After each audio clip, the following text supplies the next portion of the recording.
basa lemah dengan garamnya. Oke. Nah, pada persamaan keseimbangan di bawah ini lihat ya, bahwa kalau ada reaksi keseimbangan seperti ini ya, maka menurut, hukum keseimbangan jika ditambahkan ya OH minus ya, berarti di sini OH minus ya, ini Ha, H2O, jadi H3O plus ini A minus ya, maka akan bergeser ke kanan ya, menambahkan H3O plus berarti asamnya, berarti dia akan menggeser ke arah kiri ya. Jadi supaya KC-nya tetapan keseimbangannya tetap gitu ya. Nah, itu hukum keseimbangan ya atau efek Johnson-Lama ya, seperti yang lalu.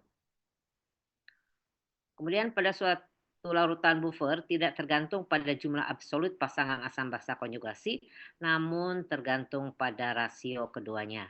Ya, kita lihat maksudnya apa ya. Jadi misalkan ini ya, nilai pH larutan buffer dihitung menggunakan persamaan Henderson-Hasselbalch ya. Itu untuk buffer asam ya, dari asam lemah dan basa konjugasinya, maka pH-nya seperti ini ya. Jadi pKa ini ciri dari suatu asam lemah ya, cirinya seperti itu. Ini basa konjugasinya ya. Ini rumusnya adalah pKa plus loh ya, A minus ya atau sisa asam dibagi dengan konsentrasi ya Ha-nya. Sudah ya, kalau untuk larutan berbasa ya jadi basa lemah dan asam konjugasinya tinggal 14 ya kurangi ini. Ya kan PKB-nya ya, POH-nya mungkin ya karena di sini basa lemah berarti pertama POH-nya terlebih dahulu ya. POH-nya berarti PKB plus loh OH minus ya atau sisa asamnya dibagi dengan uh, garamnya ya. Atau langsung saja nanti kan ketemu POH, langsung saja pH-nya tinggal 14 kurangi POH-nya ya. Nih PKB HA per A ya. Oke, itu rumus-rumus buffernya ya.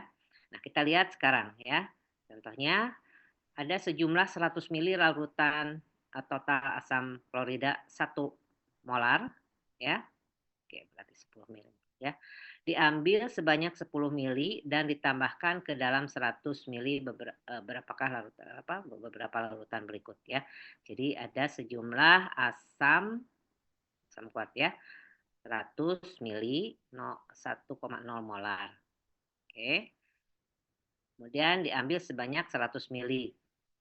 Ya, berarti kan sekarang ada 110 mili ya. Kemudian ditambahkan ke dalam 100 mili larutan air murni dengan pH 7 ya, dan ke dalam larutan yang mengandung satu asam ya, Ha asam ya, dan 1 molar garamnya atau sisa asamnya dengan pKa-nya sama dengan 7. Hitung pH pada kondisi di atas ya.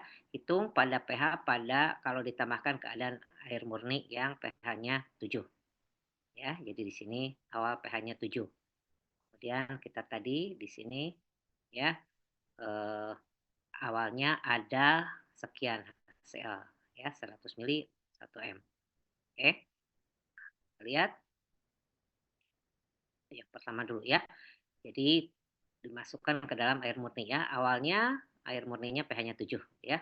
Kemudian ditambahkan 100 mili 10 mili larutan HCl1M ya. Jadi kan diambil 10 mili ya. Berarti 10 mili dibagi 1 M ya atau dalam 1 M.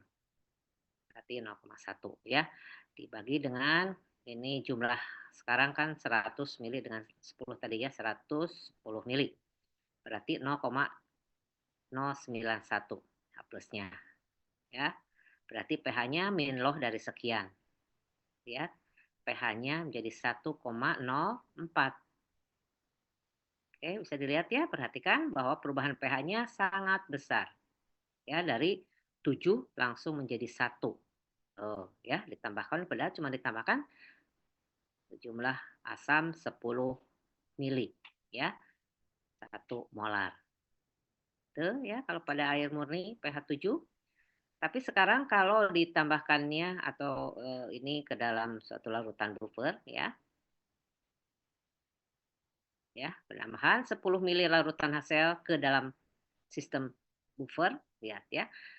Mula-mula kan terdapat 0,1 mol asam dan basa konjugasinya, ya enggak? HCl dianggap nih tadi ya 10 kali 0,1 ya. HCl dianggap akan bereaksi dengan basa konjugasinya ya dan mengubahnya menjadi asam ya, asam kuat ya.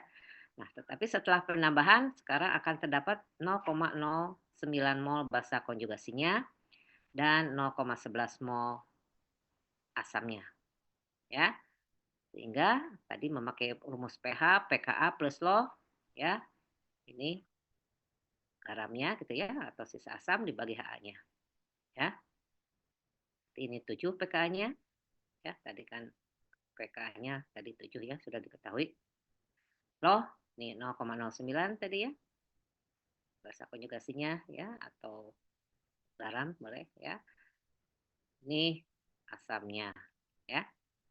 Lihat perubahannya pH-nya jadi 6,91 ya. Tidak terlalu banyak kan perubahan pH yang terjadi? Tadi dari 7 menjadi 6,91. Ya, boleh dikatakan hampir sama lah ya. Karena arti dari pH kan saudara sudah tahu min loh dari H+. Nah, ya. Pangkat 7 dengan pangkat 6,91 kan tidak terlalu banyak gitu ya. Nah, ini jadi fungsi larutan buffer itu untuk mempertahankan pH ya. Ini meskipun ditambahkan ini ya, tapi tidak merubah pH begitu besar ya. Ini misalkan ya tadi 10 mili ya, adanya di sini ya. Tadi kan kalau tidak ada buffer 1, tapi kalau sudah ada buffer menjadi 6,91 dan seterusnya. Ditambahkan 20 tadi dari 0,78 lihat ya ini di sekitar 7 ya. Nah, itu ini tidak perlu dihafalkan, jadi pengertian saja oleh saudara ya apa arti dari larutan buffer ya. Nah, ini kalau digambarkan dengan grafiknya ya, pengaruh penambahan asam atau basa pada larutan buffer seperti ini ya. Menit lagi ya. Ini aplikasinya ya untuk mengontrol pH dalam darah. Oksigen sebagian besar ditransfer oleh hemoglobin dalam sel darah merah. CO2 ditransfer di dalam plasma dan dalam sel darah merah. Buffer yang berperan adalah asam karbonat atau bikarbonat ya. Di bikarbonat adalah buffer penting untuk mengontrol pH darah ya. Nah, ini yang terjadi dalam tubuh kita. Oke ya, nah itu untuk buffer ya sebagai tambahannya dari teori asam basa dan hidrolisis tadi ya. Jadi silakan nanti saudara pelajari lebih detail ya dengan contoh-contoh soal nanti juga akan saya berikan ya. Biasanya dengan contoh soal saudara lebih memahaminya ya atau membuktikannya dari teori yang tadi. Teori daripada larutan buffernya dimana dia bisa mempertahankan pH walaupun ada penambahan asam atau basa gitu ya.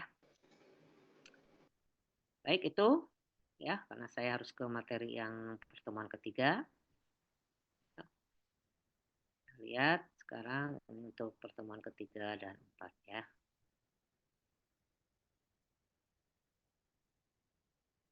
Sorry.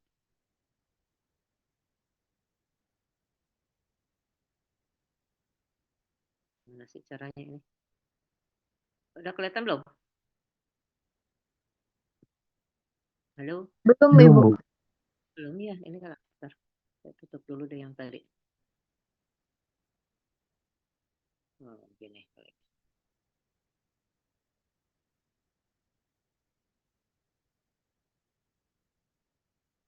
Tuh, ketutup ini. Tuh.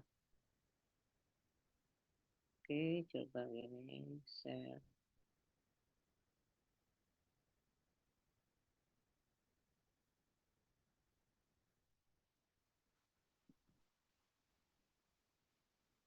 Sekarang gimana?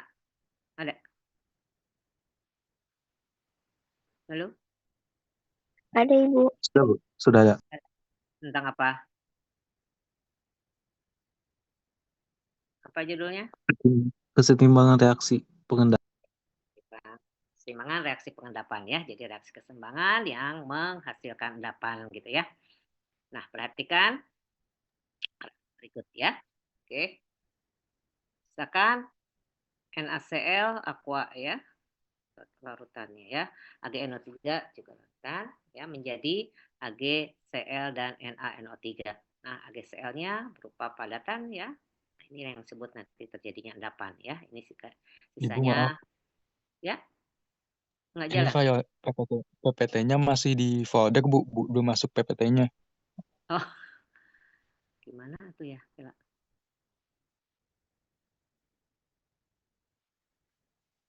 Belum terbuka ya. Tapi kalau Ibu buka tadi ketutup. Bentar.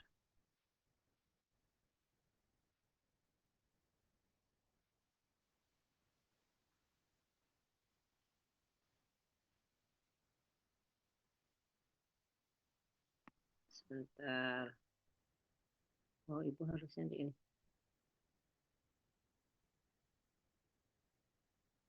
Kasih di folder ya.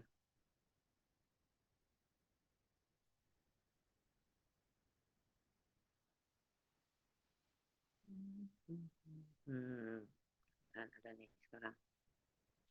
Share. Ini. Oke. Sekarang gimana? Sudah? Sudah, Ibu. Sudah masuk, Bu. Sudah masuk ya. Ini Ibu kalau jadi host harus ada mahasiswa masuk harus di-admit ya. Jadi menghalangi. Oke. Mana nutupnya nih?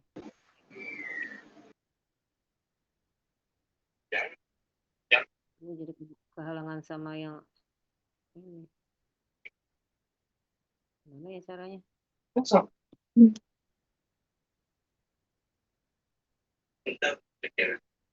Oh, ada tanda kali ya.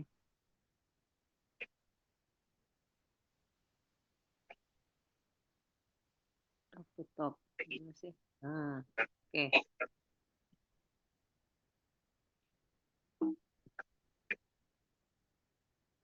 Ya. Ini udah ya. Tadi sekali lagi ini kita mereaksikan NaCl dan AgNO3 ya, dua-duanya cairan, maka akan terbentuk AgCl yang berupa padatan ya. Ini yang tadi disebut sebagai pengendapan ya, sisanya NaNO3.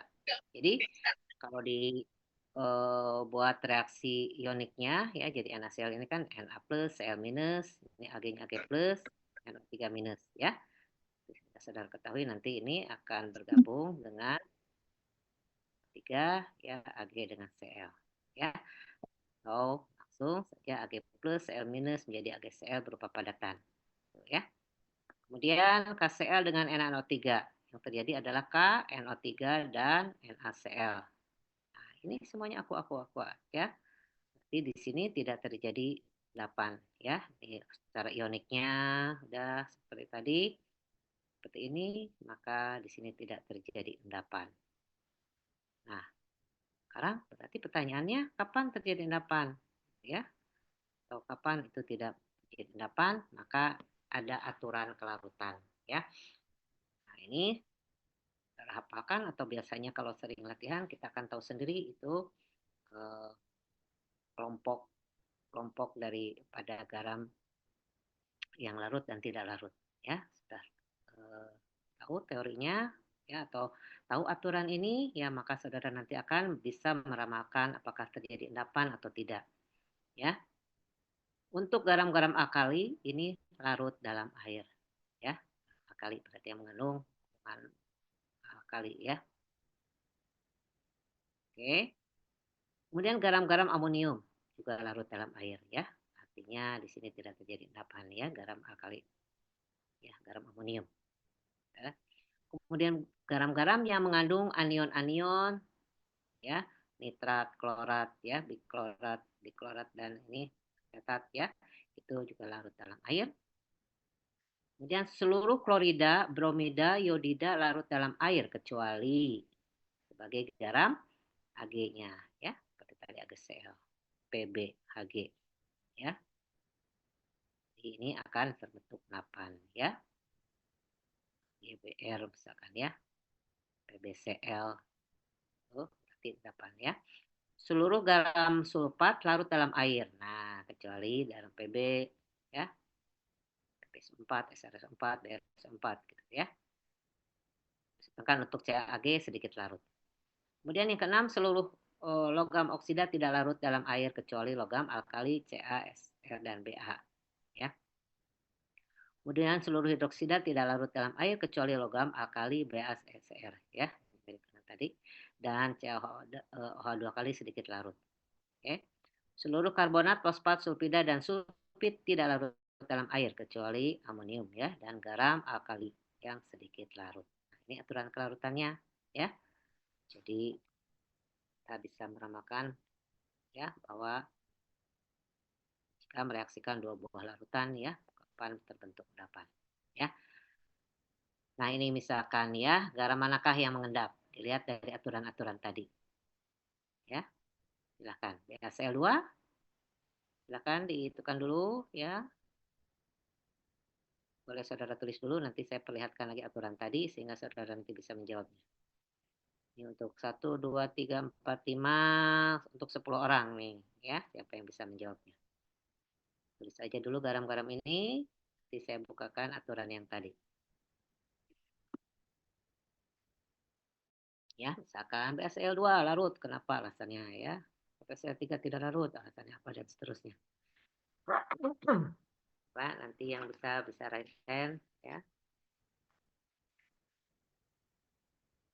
Saudara tulis aja dulu garam-garam ini.